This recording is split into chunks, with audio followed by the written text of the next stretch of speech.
श्री परमात्मा ने नमः। आओ प्यारे जीवात्मा आओ, अभी अभी हवन समापन हुआ है, थोड़ी सत्संग चर्चा कर लें। क्योंकि आप सब जानते हैं बिन सत्संग के विवेक जागता नहीं, और बिना विवेक जागे, बिना विवेक का आदर किए कभी ज्ञान होना संभव ही नहीं है, हो ही नहीं सकता। जिस ज्ञान को हम ज्ञान मान लेते हैं, जो विवेक का अनादर करके भी चलता रहता है, वो अज्ञान का एक रूप है।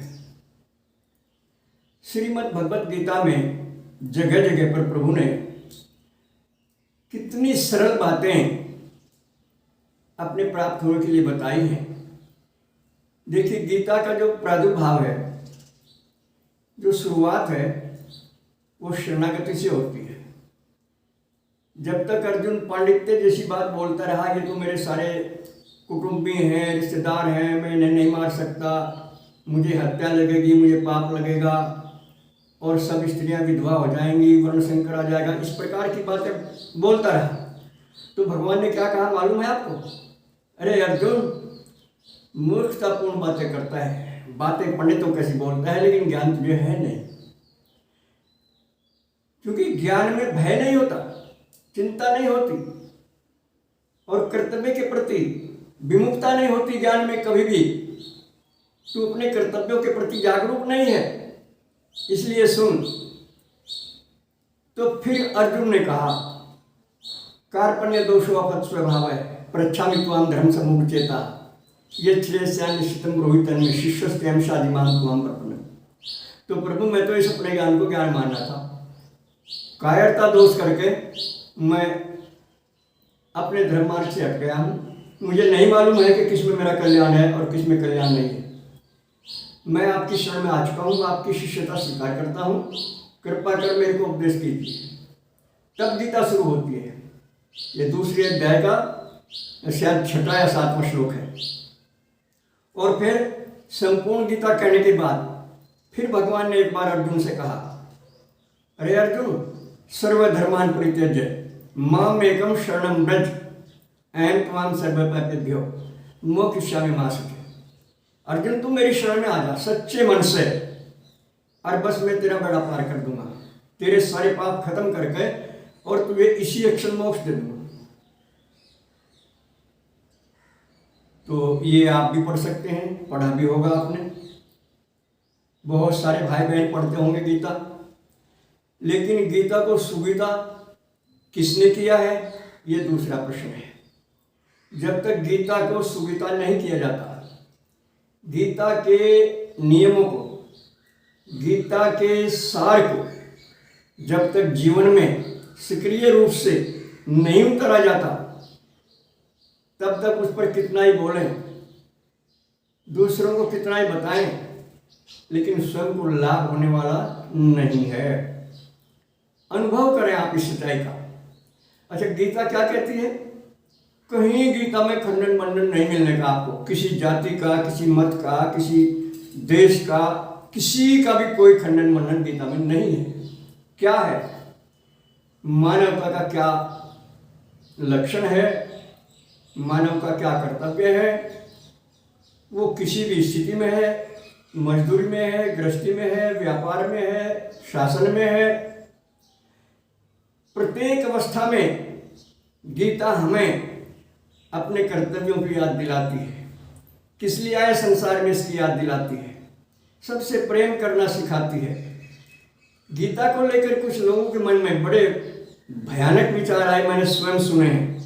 जब हम बचपन में अपने घर गीता पढ़ते थे, तो पड़ोसी कहा करते थे लड़कों से, वो भाई इसके धोरण आ जाओ, अभी तो गीता पढ़े, देखिए सारे तुम महात्मा हो जाओगे। कितनी भयानक भ्रांति है।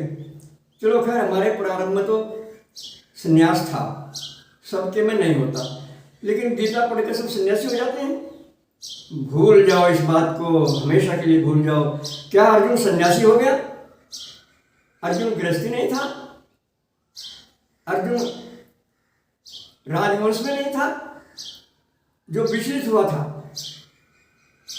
और गीता ज्ञान प्राप्त करके जिसने कहा नष्टो मोह स्मृति लब्धा, हे प्रभु, मुझे स्मृति हो गई है और मेरा मोह नष्ट होगा, अब जो आप कहेंगे वो करूँगा। तो गीता सबको कर्तव्यों का बोध कराती है। गीता जो शास्त्र नहीं है संसार में कोई, सारे शास्त्रों का सार है। कोई भी इसको अपना कर अपना जीवन सुधार सकता है। मुसलमान लोग भी मैंने गीता पढ़ते देखे हैं, जैन, बौद्ध, जितने भी मतांतर हैं सबके लिए गीता उपयोगी है। क्योंकि खंडन मंडन तो है नहीं, वहीं रहो अपने मत में, अपने मत में रहते हुए, अपने धर्म में रहते हुए, अपनी जाति में रहते हुए, अपने समाज में रहते हुए सब कोई गीता को अपना सकते हैं। वो ये नहीं कहते कि तो हिंदू बन जा पहले और फिर तेरी पूजा लगेगी, ये नहीं कहती गीता कभी भी। स्वधर्म का पालन करने कहती है। जहां तुम पैदा हो रहे तुम्हारा जो स्वधर्म है उसको कभी मत छोड़ो। स्वधर्म को छोड़कर जो दूसरे धर्म की शरण लेते हैं उन्हें भय पैदा होता है। गीता ये भी कहती है कि जहां तुम पैदा हो रहे वहीं रहो, दृष्टिकोण बदलो, सब में मुझको देखो, मैं ही तो हूं सब जगह। पूजा में बैठ कर तुम मेरा नाम जप करो, ध्यान करो, और बाहर आकर मंदिर से बाहर या पूजा स्थल से उठकर मेरी बेइज्जती करो, क्योंकि मैं सभी में तो हूँ, माता पिता में, भाई बंधु में, पशु पक्षी में, पेड़ पौधे में ही तो हूँ। तो व्यवहार तुम्हारा सही नहीं रहता, मुझे भूल जाते हो तुम, पूजा तक याद रखते हो, मंदिर तक याद रखते हो, इसके बाद भूल जाते हो, इसलिए तुम रह जाते हो, मेरे संपर्क नहीं हो पाता तुम्हारा। कितने कमाल की बात है। गीता सिखाती है कि हर समय प्रभु को प्रसन्न करने के लिए निष्काम कर्म करो, सकाम कर्म छोड़ दो, इच्छाएं छोड़ दो, इच्छाएं त्याग दो।